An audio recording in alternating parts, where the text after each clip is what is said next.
আসসালামু আলাইকুম ওয়া রাহমাতুল্লাহি ওয়া বারাকাতুহু। ইন্নাল হামদালিল্লাহি ওয়াহদাহু ওয়াসসালাতু ওয়াসসালামু আলা রাসূলিল্লাহি ওয়া বা'দ। আউযু বিল্লাহি মিনাশ শাইতানির রাজীম। বিসমিল্লাহির রহমানির রহিম। কুল হুয়াল্লাহু আহাদ। সংক্ষিপ্ত দুটি প্রশ্ন। সম্মানিত উপস্থিতি, আজকে আমরা উপস্থিত হয়েছি কেন? কিসের জন্য উপস্থিত হয়েছি আমরা? একটাই আমাদের উদ্দেশ্য সকলের যে কালা কানুন প্রত্যাহার করতে হবে। আজকে আমরা পথে নেমেছি কেন? ওয়াকফ বিল কি 2025-এ সংশোধন করা হয়েছে, এর পূর্বে হয়েছিল? আমাদেরকে এই জিনিসটা জানতে হবে। এর পূর্বে 90 দশকে হয়েছে, 2013 সালে মনমোহন সিং সরকার থাকাকালে হয়েছে, তখন আমি আপনি জানি না কেন? এসে 2025-এ আপনি যে নিয়মটা করেছেন, এই নিয়মটা আমাদের মুসলিমদের বিরুদ্ধে চলে গেছে। আজকে তাই আমরা পথে নেমেছি।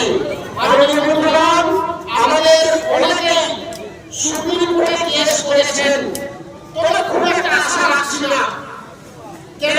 এর পূর্বে আমরা বাবরি মসজিদের আইনকে দেখেছি যে সেটা আস্থার উপরে আমাদের বিরুদ্ধে নেওয়া হয়েছে। আরেকটা মত যেটা আমাদের বেঁচে আছে, সেটা আমাদের রাজপথটা। এই আইনকে প্রত্যাহার করার জন্য আমাকে আপনাদের রাজপথে নেমে আসতে হবে।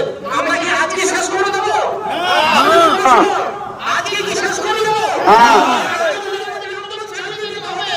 ইনশাআল্লাহ।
ইনশাআল্লাহ।